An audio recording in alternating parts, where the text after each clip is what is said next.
Innal hamdalillah nahmaduhu wa nasta'inuhu wa nastaghfiruh wa na'udzu billahi min shururi anfusina wa min sayyiati a'malina may yahdihillahu fahuwal muhtadi wa may yudlil fala hadiyalah. Asyhadu an la ilaha illallah wahdahu la syarikalah wa asyhadu anna Muhammadan abduhu wa rasuluh. Faqalallahu ta'ala fil Qur'anil Karim, a'udzu billahi minasyaitonir rajim, yarfa'illahu alladhina amanu minkum walladzina utul ilma darajat. Asatidzah yang saya banggakan dan seluruh santriwan santriwati yang dimuliakan Allah Subhanahu wa taala. Alhamdulillah wa syukrillah, di pagi hari ini tepatnya tanggal 1 Zulhijjah, Allah masih memberikan kenikmatan yang luar biasa kepada kita, yaitu sehat walafiat. Di pagi hari ini kita bisa bangun subuh, sholat berjamaah di masjid. Tidak lupa sholat qobliyah subuh pun kita lakukan. Dan insya Allah pada hari ini, hari Senin, sebagaimana biasa hari Senin adalah saum, Senin Kamis, apalagi bulan Zulhijjah mempunyai keistimewaan yang luar biasa. Itu sebuah anugerah dari Allah Subhanahu wa taala.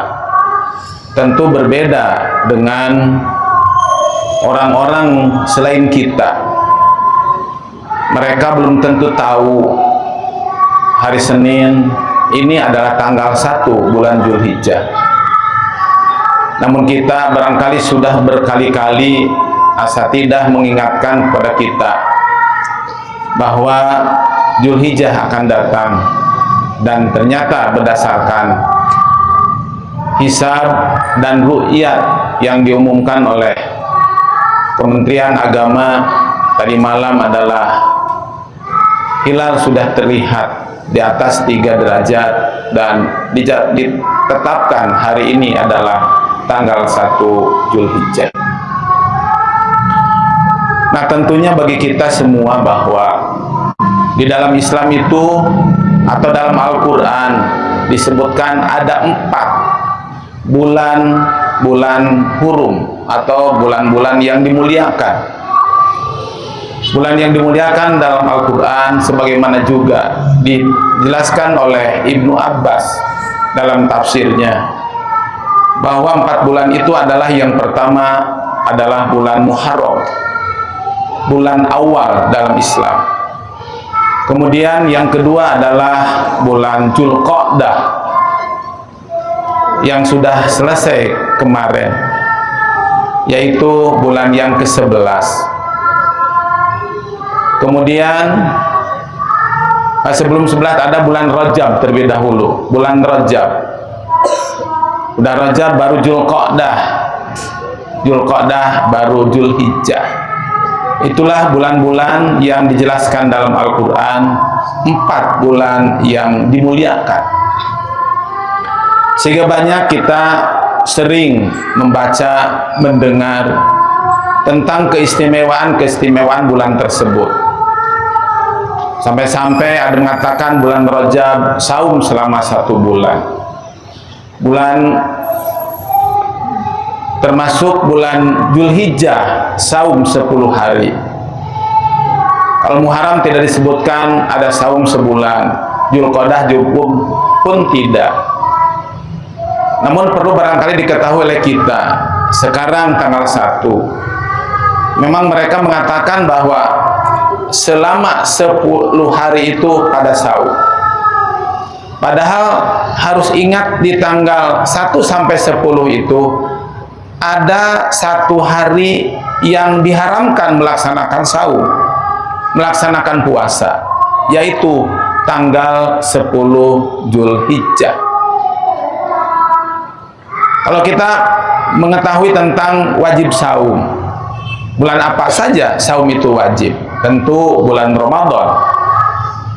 Adakah saum yang wajib selain bulan Ramadan? Ada. Pertama, kalau kita melanggar sumpah, melanggar janji sumpah, kemudian kita ngebohong atau melanggar dari sumpah tersebut, maka ada kifarah, yaitu dengan saum, dengan puasa. Kemudian apalagi saum yang wajib adalah bagi orang yang melaksanakan ibadah haji, wabil khusus haji tamattu, di mana haji tamattu itu walaupun orang mengatakan ada dam, bagi kita bukan dam, tapi wajib haji, yaitu hadyu. Hadyu itu sama dengan kurban. Bedanya hadyu untuk yang haji, kurban selain orang yang haji. Nah, pada waktunya untuk memotong hewan itu tidak ada, hewannya tidak ada, ataupun ada hewannya tapi tidak punya uang, akhirnya tidak terlaksana memotong hadyu atau kurban. Maka dalam Al-Quran diwajibkan bagi yang melaksanakan ibadah haji itu untuk saum 3 hari di Mekah dan 7 hari idza raja'tum, apabila kalian kembali ke tanah airnya atau ke kampung halaman. Tilka syaratun kamilatun, itulah 10 hari yang sempurna. Maka dihukumi saum itu adalah wajib. Sementara larangan-larangan saum, yang pertama adalah hari raya Idul Fitri, hari raya Idul Adha atau Iden, itu adalah haram saum di dalamnya. Yang ketiga adalah saum khusus di hari Jumat, khusus di hari Jumat, tapi tidak ada hubungannya dengan tanggal, pokoknya mengkhususkan hari Jumat. Tapi kalau toh jatuh contohnya tanggal 9 Zulhijjah hari Jumat, itu gak ada masalah, bukan karena harinya tapi karena tanggalnya. Kemudian yang keempat yang diharamkan harum saum itu adalah di hari tasyrik 11, 12, 13. Ayyamut tasyrik, ayyamul akli wasyurbi. Begitu pula Iden, yaumul akli wasyurbi. Begitu pula hari Jumat adalah disebut hari raya di setiap pekannya. Disebutkan yaumul akli wasyurbi. Maka di masjid-masjid lain sering kita mendengar di setiap hari Jumat ada Jumat berkah, ada Jumat berkah, sehingga kadang-kadang kalau selain Jumat tidak berkah, tapi itu penyebutan sekarang saja. Memang disebutkan yaumul akli wasyurbi hari Jumat itu. Maka dilarang untuk melaksanakan ibadah saum, melaksanakan puasa. Nah, berarti 10 hari itu bukan 10 hari dalam arti harus diisi dengan puasa saja. Sebagaimana dalam sebuah hadis, tidak ada yang lebih baik, lebih mulia di tanggal 1 atau 10 awal di bulan Zulhijjah itu dia kecuali diisi dengan amal soleh. Amal soleh itu tidak hanya sekedar saum, tapi termasuk di dalamnya saum. Pertanyaan-pertanyaan terus selalu ditanyakan, gimana keutamaan tentang saum? Apakah 10 hari, apa 9 hari? Tidak ada yang mengatakan saum 9 hari di bulan Zulhijjah, tidak ada. Yang ada 10 hari awal Zulhijjah itu adalah mempunyai nilai kemuliaan yang lebih tinggi. Nah, tatkala Rasulullah SAW bersabda pada tanggal 1 sampai tanggal 10 khususnya, hendaklah engkau beramal soleh. Beramal soleh itu termasuk di dalamnya saum. Boleh saum. Kapan saumnya? Bisa hari Senin dan hari Kamis. Kalau sekarang hari Senin, hari Kamis, kemudian ada lagi hari Senin. Nah, dari hari Senin lanjut ke hari Selasa. Hari Selanjutnya tanggal berapa? Tanggal 8, tanggal 9. Tanggal 9. Senin ke Senin 8. Selasanya tanggal 9 Zulhijjah, yaitu saum Arafah. 10-nya hari Rabu. Insya Allah saum jatuh pada hari Rabu. Nah, tatkala Rasulullah SAW ditanya tentang saum Arafah, Rasul menjawab, yukaffiru sanatan madiyatan wa mustaqbilatan. Ditanya tentang keutamaan saum Arafah, Nabi menjawab, menghapus dosa setahun yang lalu dan setahun yang akan datang. Coba, begitu besar sekali keistimewaannya. Maka termasuk di dalamnya 10 terakhir, yaitu hari yang ke-9-nya melaksanakan ibadah saum. 10-nya adalah ada 2. Pertama, sholat Idul Adha. Sholat Idul Adha adalah keistimewaan, keutamaan, bahkan termasuk kesalahan besar di hari raya Idul Adha itu tidak melaksanakan sholat. Nah, kata wanita mengatakan, saya kan sedang datang bulan. Tidak juga. Dalam artian orang yang sedang haid sekalipun, dia dianjurkan untuk berpakaian yang bagus di hari raya Idul Adha. Termasuk di hari raya Idul Fitri, memakai baju yang terbagus yang kita miliki. Dia pergi ke lapangan mengikuti orang yang sholat Idul Adha maupun Idul Fitri. Tapi di saat di lapang kita tidak ikut sholat, tapi kita begitu khotib khutbah, dengarkan apa yang diutarakan oleh khotib itu. Jadi disitulah barangkali menunjukkan bahwa memperhatikan khotib yang sedang berbicara itu sebuah kemuliaan, sebuah ibadah, dan dapat pahala. Saking pentingnya mengikuti sholat Idul Fitri dan Idul Adha, sekalipun dalam keadaan tidak bersih, tapi tetap berpakaian yang bagus. Karena masuk kesalahan di hari raya Idul Adha maupun Idul Fitri, tidak melaksanakan sholat. Yang kedua, tidak berpakaian yang bagus. Jadi harus yang bagus. Jadi kalau ada, saya pengen pakaian yang bagus, beli baju baru. Sebenarnya secara tidak langsung diperintahkan untuk membeli kalau tidak punya yang bagus, tapi jika ada yang bagus, itulah yang kita pakai. Itu sunnahnya. Nah, di tanggal 10 kita melakukan hal itu. Dan sebelum berangkat kepada sholat Idul Adha, kita tidak makan dan minum terlebih dahulu.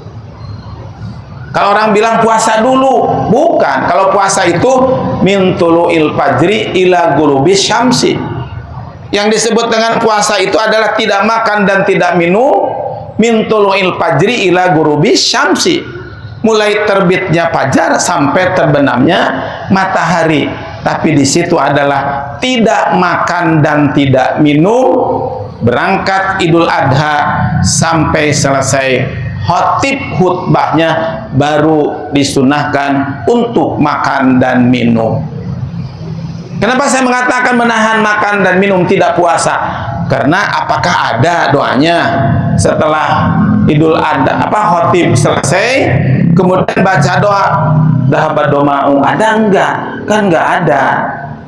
Atau Allahumma sumtu Allahumma lakasumtu wala rizqika aftartu, nggak ada. Makan aja setelah khatib selesai khutbah atau minum. Ini keistimewaan. Menahan makan berpahala, makan dan minum setelah sholat itu juga berpahala, termasuk amal soleh. Tapi kadang-kadang nggak paham, nggak ngerti. Makan juga nggak apa-apa, daripada lapar nanti lagi sholat. Makanya sholat Idul Adha itu adalah waktunya lebih pagi. Bahkan saya sudah dapat player di Facebook, ya, mulainya itu sholatnya jam 6.15. Kenapa? Biar pagi-pagi. Karena sekarang udah jam segini udah panas. Kemudian akan motong hewan kurban pagi-pagi. Nah, kemudian yang keduanya di tanggal 10 itu adalah melakukan kurban, pemotongan hewan kurban. Nah, pemotongan hewan kurban itu utama. Bahkan dalam sebuah hadis dinyatakan, man kana lahu sa'atan fal yudahi wa malam yudahi fala yaqrabanna musallana.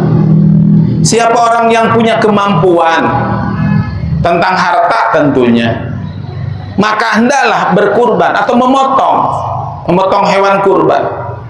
Dan jika tidak mampu, dan jika kamu mampu tapi kamu tidak berkurban, fala yaqrabanna musallana, jangan mendekati tempat sholat kami. Banyak orang yang berikan komentar-komentar, beberapa ustadz atau orang-orang biasa juga. Kenapa sih orang kalau diajak kurban dia mengatakan saya nggak mampu, saya belum mampu. Tapi dia, bukan kita nih, dia mengatakan, padahal dia tiap hari merokok itu sehari 1 bungkus saja, bahkan ada yang lebih. Kata Faisal, sebungkus itu, bukan Ustadz Faisal, kata Faisal orang sono, adalah sebungkus itu 20.000. Ada yang 20.000? Ada. Ada 20.000 kan? Ada. Kalau 20.000 sehari kali 360 hari setahun, berapa? 7.200.000. Pokoknya 10.000 lah nabung kita sehari. 10.000 nabung sehari. Kali 360 berarti 3.600.000. Di sini kurban kambing 360. 3.600.000 bisa ternyata. Tapi kenapa tidak? Karena menganggap diri lemah terus. Menganggap diri itu nggak mampu terus. Makanya jangan salahkan kalau Allah memberikan tidak cukup terus-terusan dalam diri kita. Jangan-jangan kita termasuk tidak bersyukur kepada Allah Subhanahu wa Ta'ala. Maka jika berkurban pada tanggal 10 Zulhijjah itu sebuah amal soleh yang luar biasa. Yang luar biasa. Kalau kita baca sejarah Nabi Ibrahim alaihissalam, betul disyariatkan Nabi Ibrahim berkurban, yaitu dengan cerita di dalam Al-Quran, kisah dalam Al-Quran mengenai memotong putranya Ismail. Begitu mau dipotong diganti dengan gibas yang bagus, berarti 1 gibas. Tapi dalam sejarah berikutnya Nabi Ibrahim kurbannya bukan 1 kambing, 1 domba, 1 unta, bahkan dia sampai 200 unta. 200 unta per kali kurbannya itu. Kenapa? Karena dia merupakan sebuah ketaatan kepada Allah Subhanahu wa Ta'ala yang luar biasa. Bagaimana dijelaskan dalam surat Al-Baqarah, wa idibtala Ibrahim rabbuhu bikalimatin fa'atammahunna. Dan ingatlah ketika Allah Subhanahu wa Ta'ala menguji Nabi Ibrahim dengan bermacam-macam perintah, bikalimatin, Para tafsir menjelaskan dengan bermacam-macam perintah. Patamahuna, dia mampu menyempurnakan, bukan hanya bisa melaksanakan. Kalau kita kan sholat yang penting sholat, udah sholat lari. Tapi bagaimana kalau kita sholat sempurna itu? Pertama, datang ke masjid, tahiyatul masjid. Tidak duduk terlebih dahulu kecuali sholat 2 rakaat, tahiyatul masjid. Begitu duhur, dikumandangkan adzan, sholat 2 rakaat qobliyah. Sholat berjamaah tertib.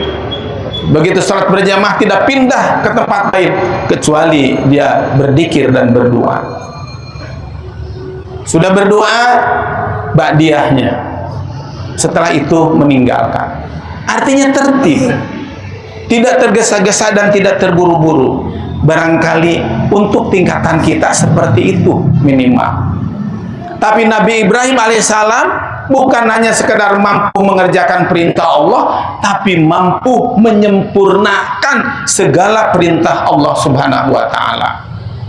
Mudah-mudahan barangkali kita termasuk yang bisa mencontoh walaupun tidak akan mampu sebagaimana Nabi Ibrahim alaihissalam lakukan. Nah, kemudian bagi kita saum, ya, saum Arafah. Ingat, nanti tanggal 9 Zulhijjah, tepatnya pada hari Selasa. Rabunya kita sholat Idul Adha. Cari tempat yang ada, dan sunnahnya bukan di masjid tapi di lapangan. Tanggal 11, 12, 13 ayat tasyrik, tidak boleh kamu saum. Walaupun kamu mau kodok, Ustaz mau kodok, boleh enggak? Tidak boleh. Kodok membayar saum yang telah lalu dibayar pada tanggal 11, 12, 13 tidak boleh, karena ayamul tasyrik, ayamul surbi, ayamul akli wasurbi, hari makan dan minum. Pertanyaannya kenapa? Itulah Allah dan Rasulnya telah menentukannya.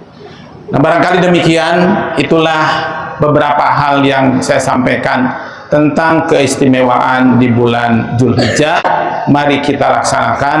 Bahagia kalau kalian hari ini melaksanakan ibadah saum, Kamis juga pun saum, kemudian Senin dan Selasa melaksanakan ibadah saum. Insya Allah kita mengisi amal soleh di antara dengan saum, dengan sholat dan dengan berdoa. Dan satu barangkali yang perlu diingatkan kembali, di dalam hadis Sahih Al-Bukhari yang namanya tahlil, tahmid itu mulainya di tanggal 1 bulan Zulhijjah. Dalam artian tidak dikomandangkan keras-keras, tapi kita sering-sering membaca. Dalam Sahih Al-Bukhari dinyatakan yang disabdakan oleh Rasulullah diantaranya la ilaha illallah wahdahu la syarikalah lahul mulku walahul hamdu wa huwa ala kulli syai'in qadir, yaitu bacaan yang biasa dibaca setelah subhanallah, alhamdulillah, Allahu akbar. Yang ke-100-nya la ilaha illallah wahdahu la syarikalah lahul mulku walahul hamdu wa huwa ala kulli syai'in qadir. Walaupun ini barangkali jarang dijelaskan, tapi setelah saya baca itu ada dalam hadis Sahih Al-Bukhari yang Rasul diajarkan kepada para sahabat setelah tanggal 1 sampai tanggal 10 bulan Zulhijjah. Di luar doa dikir setelah sholat yang 99 ditambah 1 itu. Barangkali demikian, aku qouli hadza wa astaghfirullah li wa lakum. Rabbana atina fid dunya hasanah wa fil akhirati hasanah wa qina adzabannar. Walhamdulillahirabbil alamin. Assalamualaikum warahmatullahi wabarakatuh.